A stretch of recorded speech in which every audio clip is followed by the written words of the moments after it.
everyone, I'm Elaine Chow. And I'm Trist Curlis. And welcome to The Musician's Loop. Loop, like a drum loop? No, like the kind of thing that a jeweler uses to evaluate gems. Oh, like a magnifying glass, like what we'll do on this podcast, actively listening to music like a musician.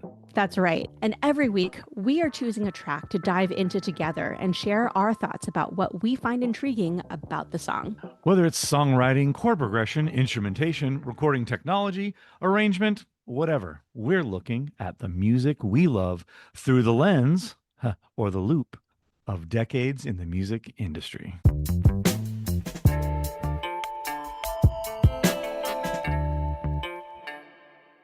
Hi, everyone. Welcome to this extra special bonus episode of The Musician's Loop. If you listened to our last episode, you'll know that the mailbag was actually a question and conversation about AI in music and some of the controversy that most people feel about this. And that morphed into a conversation about our relationship with technology and our relationship with making things in the context of mass manufacturing. This actually turned into a longer conversation about our relationship with live music. And we had such a great conversation that we wanted to share the entire thing with you. So please enjoy this extra special bonus episode with our full conversation. Thanks for joining us, and we will see you next week. Awesome. So this week's mailbag is from Threads. It's from an account called Ms. Instrumental, MS Instrumental, from December of 2025. And it says, "Hi, musicians. Please don't let the rise of AI usage in music discourage you from singing, rapping, songwriting, producing, practicing, performing, creating, experimenting, or just trying in general. FYI, this is an anti-AI post. I'm pro-technology and pro-innovation. Just saying, if you genuinely enjoy making music, please keep making it. Immerse yourself in discovery and into the process of creation. There are still so many people who'd enjoy hearing or experiencing your art." And there's a couple of emoji afterwards. We haven't talked as much about the rise of AI, even though everyone is talking about it right now, and the impact of AI in the music industry. I'd love to hear a little bit of your thoughts, especially when it comes in response to this particular person's encouragement to continue to make music, even in more analog ways, or perhaps especially in analog ways. I'm in agreement with that particular thread. And I think it's a bit different and a little too simplistic, but I'll use it anyway. Things that I've often heard in these conversations. At some point, the drum machine was going to ruin music. At some point, multi-track recording was going to ruin music. At some point, just the Beatles' existence was going to ruin music. So we go through history, and there's always this is going to ruin music. I'm definitely a glass half full guy, but the optimist in me believes in the humans. Maybe less and less every day, but I still do believe in them, and that the originality that comes from us, the algorithms and the AI stuff pulls from stuff that exists already, doesn't usually create, although I'm sure that's coming. It doesn't create necessarily in a way that humans would, and do odd things that maybe even other humans wouldn't do, let alone a program. So I guess that's part of my hope.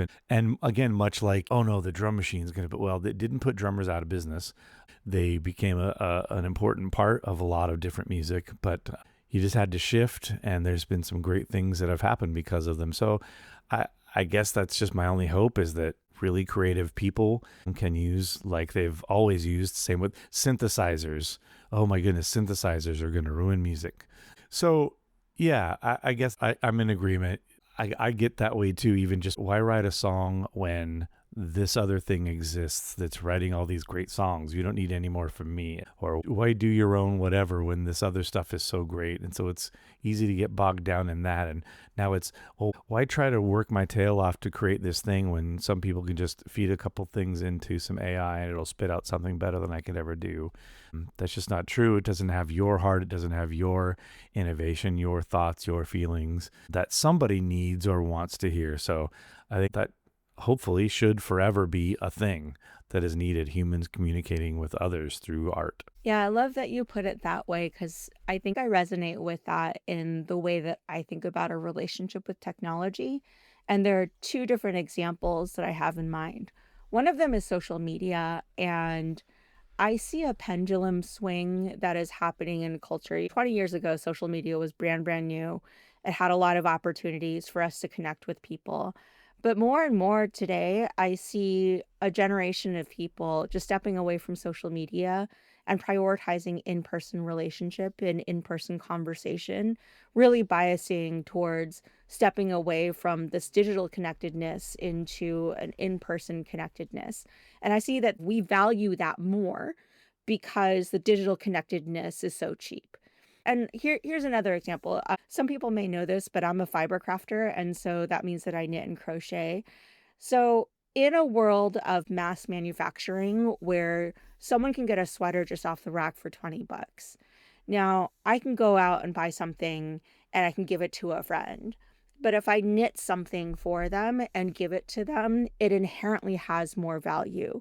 It has more value because I have created this thing. I've put in the time. I've brought my own craftsmanship. And so I think that there is an opportunity for us to think about, in a world where digital tools are making it so much easier and more accessible, how much more are we going to value the actual skills that go into it? And so I really go back to the whole mass manufacturing thing of clothing. And I just think about how much joy I bring whenever I make a baby item for a friend. And they are absolutely blown away when they receive something that is handcrafted, whether it's a quilt or it's a sweater or it's a blanket or something like that. It is something that is incredibly meaningful for them, and I think reinforces our relationship in a way that buying something off the rack would not, no matter how much I spent. Absolutely. One other thing that I'm thinking about right now is the relationship that we have to live music as opposed to recorded music. And certainly you and I have talked a bit about the experience of listening to recorded music together. Like, we both have experiences listening to music with other people as a social thing. And live music also fits into that social experience. Well, caveat being, I live in Los Angeles, so it's very easy for me to say, oh, go experience live music as much as possible. There's more here than I could ever even get to. But no matter where you are, somehow you have the ability at some point, maybe it's not at the interval that I tend to have access to, but at some interval, wherever you are, you have some kind of access to some kind of live music that you can go experience. I've noticed I really try to focus on doing that. I try to go to one or two performances from the LA Phil. The Walt Disney Concert Hall is just an acoustic marvel, and the LA Phil, surprise, surprise, has amazing musicians in it. City of 12 million people is bound to have a pretty good orchestra. So hearing these great works of music in this beautiful space and just hearing it amazingly well and getting to experience it live and see those 60 to 100 humans doing this together and creating this one sound is just really, really moving. Or the same doing that at the Hollywood Bowl, or hearing any other kind of band or other music at the Hollywood Bowl, or going to opera, or going to any other live theater, jazz concerts, rock concerts, whatever the music or wherever the thing is that you're doing. I find I'm probably doing that a little more lately, probably in relation to how much recorded music there is. As we've talked about, one of the reasons you've chosen me to do this with you is I have so much recorded music, and it's kind of my thing. And yet I will even occasionally kind of remind myself to do just more listening. I do still love the listening like crazy, but I think maybe in response to that, what you're talking about, maybe I'm subconsciously trying to make sure I get in the live experiences, because I'm in a city where I can experience them, and it would be a shame not to.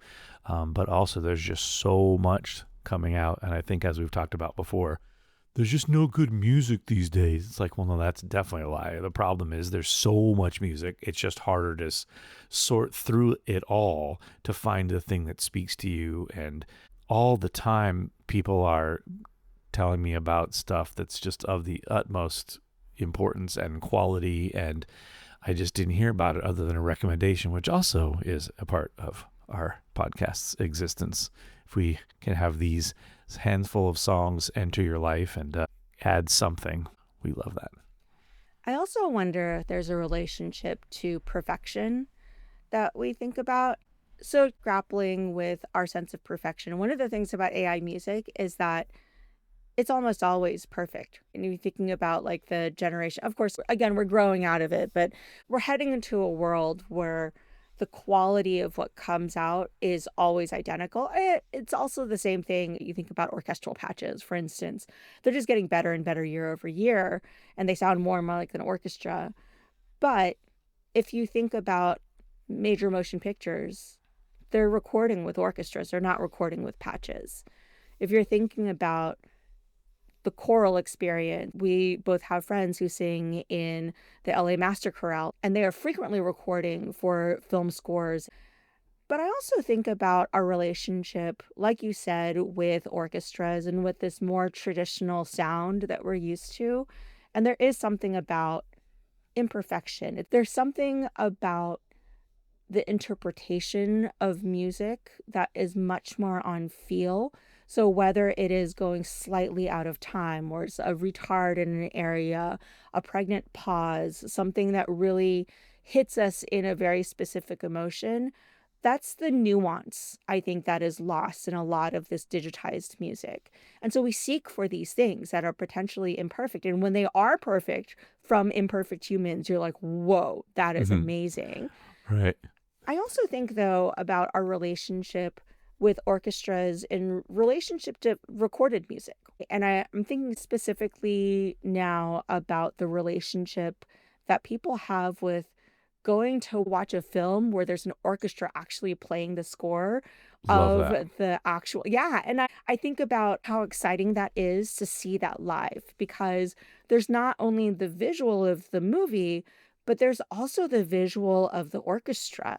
And just thinking about, wow, that sound is coming from this instrument, is coming from this person. I've done that a few times here at the Hollywood Bowl with the LA Phil or the Hollywood Orchestra. And as odd as it sounds, it's a little too good. It's a little too good.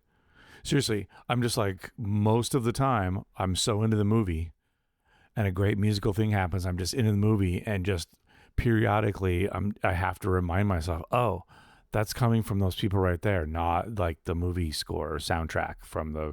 They have separate tracks that have all the sound effects, and then have the regular audio, and then have the dialogue and all that, and then they take out all the music and then they play it live. But it's so well done and so well mixed, and the orchestra is so in time. I've heard of 2 or 3 movies like that I've gone to, and I can't think of a single time where the reason I noticed the orchestra was because something sounded weird or off Oh, or yeah, yeah, yeah. anything. It's like so perfect. It's so, yeah, it's But it's an experience. so It's a great. Oh, live love it. It's great. experience, Yeah, it's right? great. And I think that that's something that is really precious, and for us to think about in the AI world, to think about how we value music and how we value live performance and how we value the human in the loop. That it's not just AI all the way down, that we still have humans making music on street corners, in transit stops, all sorts of places where people congregate, because this is community, because that's what the fabric of an environment is. It includes music and it includes people making music. Something you reminded me of is the last visit to the LA Phil. So the conductor for the last several years that I've lived here, Gustavo Dudamel, is moving to New York. And so I was accustomed to hearing the orchestra under his direction. And because I don't have as much direct experience in working with orchestras, I started wondering how much influence a particular conductor has, because there was a different conductor. And this particular piece of music that I loved, I'm like, would that have been the same? Would that have been the same if it was Dudamel tonight instead of the other conductor? And I have no idea. Occasionally, again, working in music stores and hearing things about like, oh, no. Beethoven's Fifth, you want the Deutsche Grammophon of the Chicago with Schulte. Like, okay, you want this symphony orchestra on these years on this label with this conductor. That's the only way you can listen to this Brahms piece or whatever. Everyone has their favorites. So I think that's fascinating. That's a bit of a tangent, but similar in terms of what you're talking about the human experience doing that, how that's different. So even feeding that music into great samples, and now we've gotten to where you can hear full orchestral sounds and not really be able to tell on a recording if they're actual humans playing them or not. They're getting so good. But I think that, again, that's the other element. Oh no, I can tell it was this conductor because of whatever. The people that really know, oh, the tempos were this, or they always do the endings like this, or phrases do this, or whatever. There's always a little human element, even in that kind of thing that can feels like it could be easily replicated by a computer. My piano teacher used to make me listen to a couple of different recordings of the songs that I was doing to help me with my interpretation. And that was a big part of it was how do you interpret the notes on the page? And especially for piano, where it does vary quite a bit because it's just no conductor, right? Mm-hmm. There's a lot in there. There's a lot of latitude, and that interpretation is a big part of what makes the human in the piece.